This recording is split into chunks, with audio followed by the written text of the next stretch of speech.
Okay guys, I've done my top 10 best and top 10 worst horror movies of the year. But I did see a lot of non-horror movies this year too. So we're going to count down my top 10 favorite non-horror movies of the year. Let's go.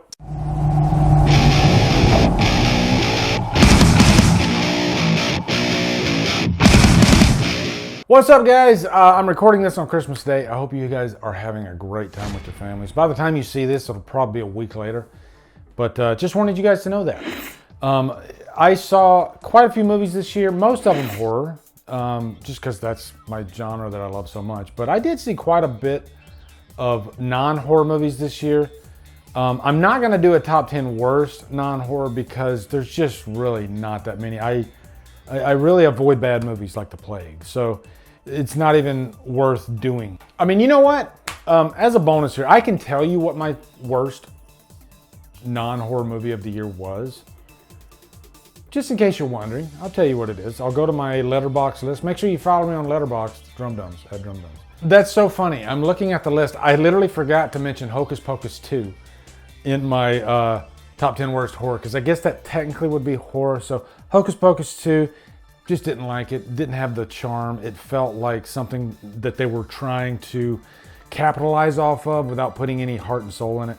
But non-horror, I would say Samaritan, which is sad because I'm such a Stallone fan, but God, this movie was just so formulaic and just offered nothing new to the table. Why is Stallone doing a superhero movie in a sea of superhero movies right now? If you're going to do that, you better come with something unique and interesting. And this was, you know, Stallone's done a lot of bad movies, and this one was really bad. So there you go. I just told you my worst. Thor Love and Thunder is horrible too. I didn't like that either. So, you know what? I'm glad I got to mention that as well. So now you know my worst. Now we're going to get to the best. And you know what? I'll give you four really quick honorable mentions. Unbearable Weight of Massive Talent. I'll just say Nicolas Cage. That's all you need to know, right? Father Stu was a really big surprise because I'm not a big Mark Wahlberg fan, even though I like some of his movies. I like his movies more like for earlier in his career. His later stuff, I'm not really a big fan of at all, but Father Stu was actually pretty interesting because it's a true story. Top Gun Maverick. Look guys, I know a lot of you might say this is your favorite movie of the year. People were going gaga over this movie, and I think I'm not the biggest fanatic of the first movie. I went back and rewatched the first movie right before I saw this one. I liked it. It's really good. As a matter of fact, I prefer it to Maverick.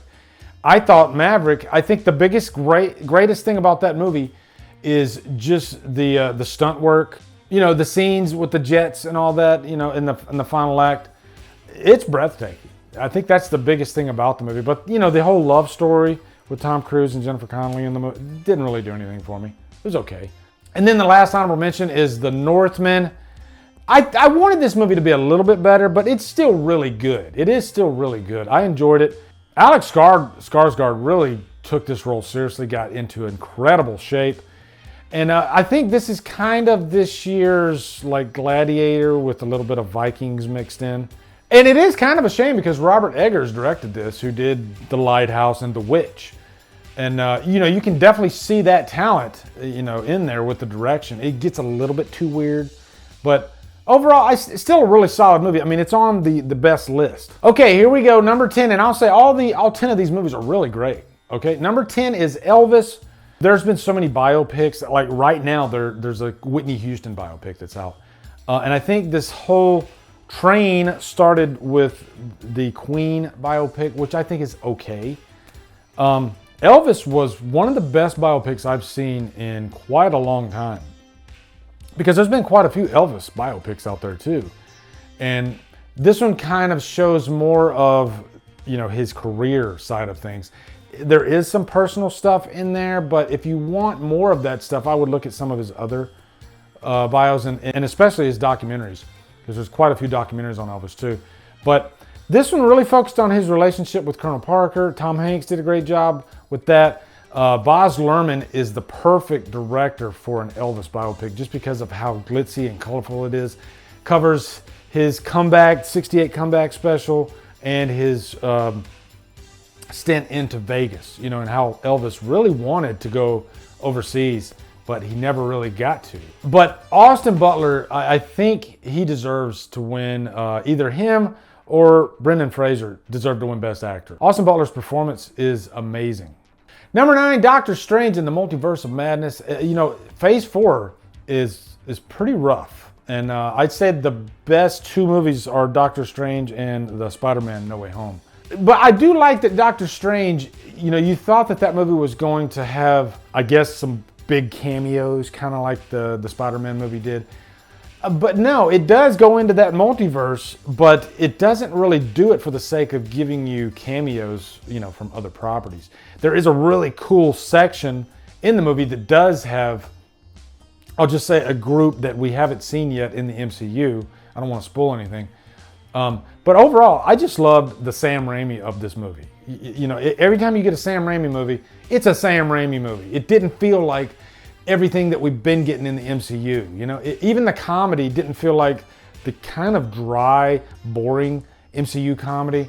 This was Sam Raimi comedy, because he always has comedy, and even his darkest movies have comedy in them. But there's a certain flavor to Sam Raimi's movies in terms of comedy. This movie was just really fun, especially the part where he becomes, the dead version of Doctor Strange. Number 8, Resurrection. This is a movie that quite a few of you probably haven't seen. Rebecca Hall, one of the finest actresses working today.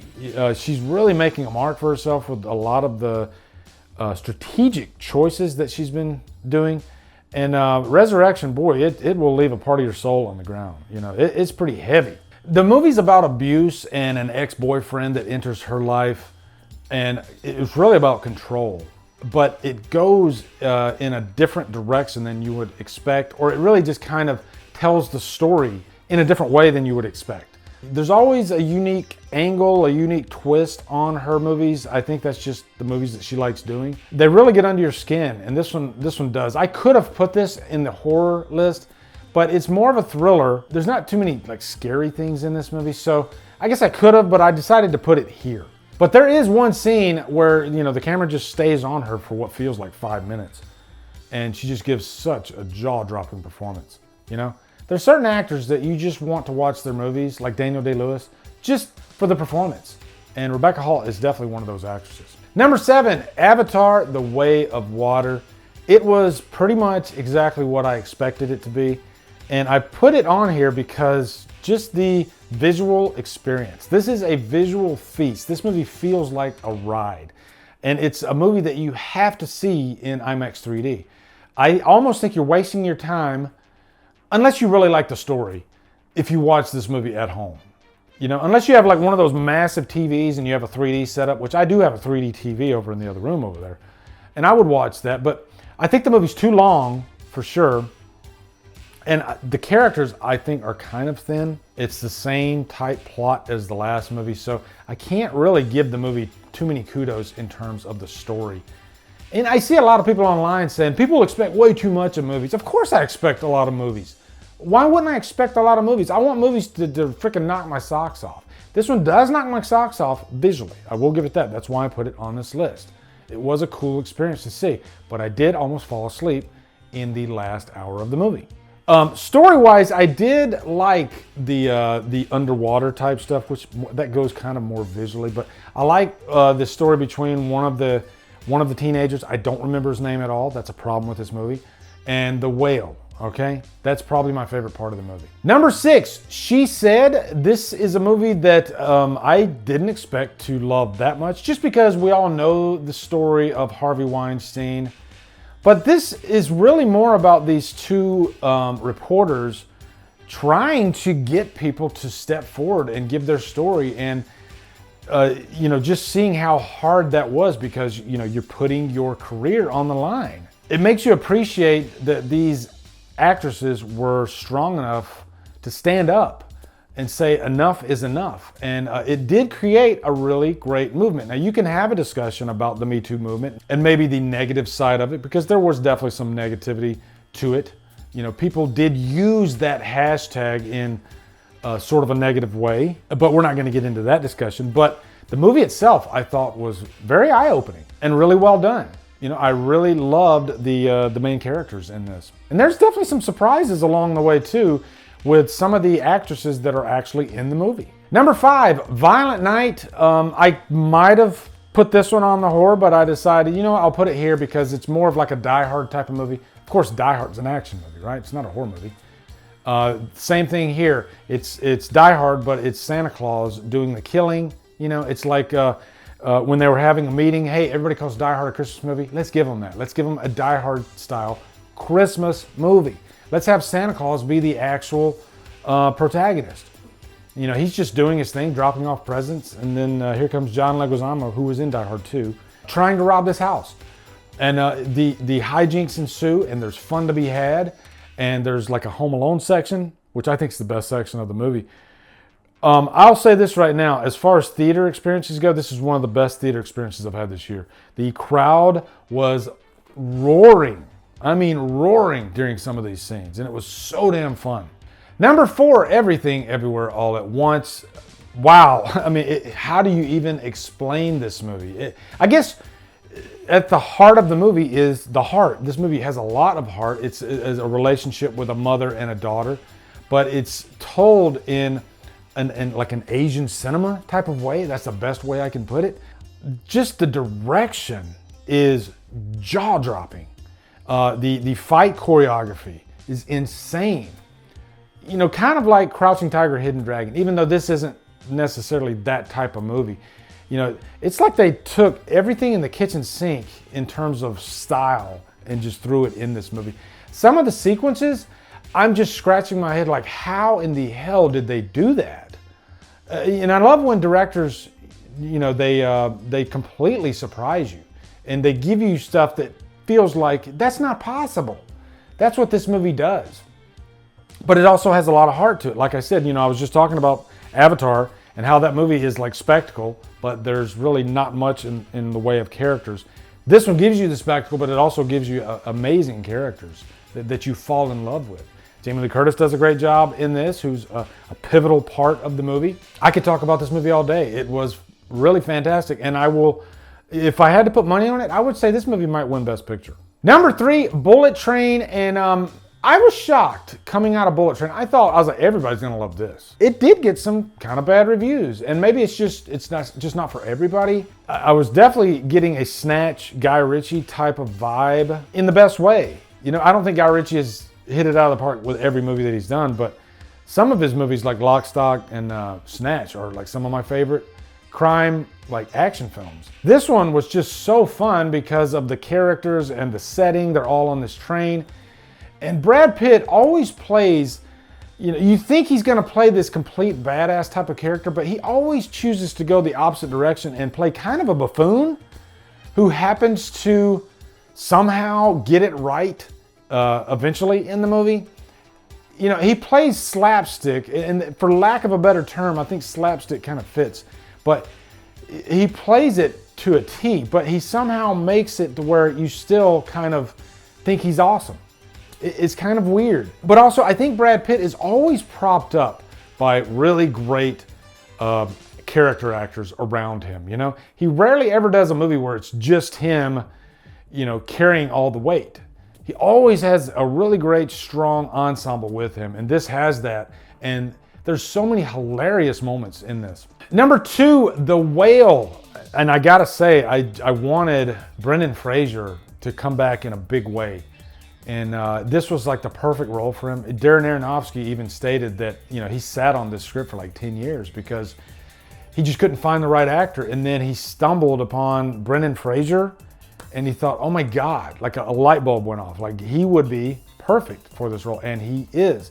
This is so heartbreaking and beautiful, and you just feel so bad for this character. There's very few actors in this movie. Sadie Sink plays his daughter, and then Samantha Morton plays his ex-wife. They prop him up quite well, and he's always trying to be super supportive to his daughter, but it's one of those situations where too little too late, because he hasn't been in her life for a long time, and so she kind of hates him.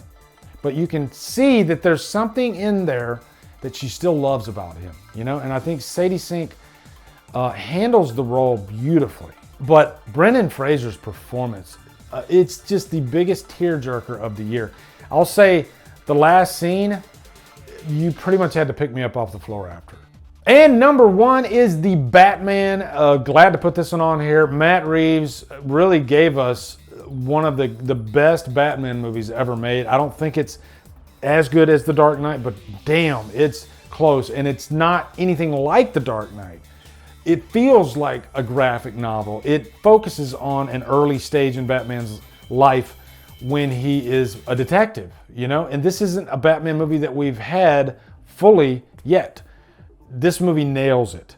But I mean, just visually, it's gorgeous. But it really takes its time too. I was talking about like long movies and how I don't mind them if there's substance, and boy, does this movie have a lot of substance. And I think it requires multiple viewings. But Robert Pattinson, great Batman, you know? Paul Dano, fantastic as the Riddler. Is Paul Dano as good as Heath Ledger? And I don't like comparing actors, but yeah, nothing's ever gonna top Heath Ledger's Joker. But yeah, the Batman, yeah, I've watched it quite a few times now, and it's just glorious. And I love that they used Nirvana's Something in the Way. It's perfect for this movie. So anyway, guys, my battery's running out, so I gotta stop it right here. But let me know your top 10 favorite non-horror movies down there in the comments. Also, be sure to come over to Killer Flicks, where we talk horror all day and every day. And on Fridays, we do Free For All Fridays. Follow me at Drumdums on all my socials. Support me on Patreon. Buy me a coffee. And you guys, thank you so much for watching. Have a good day. And Drumdum out.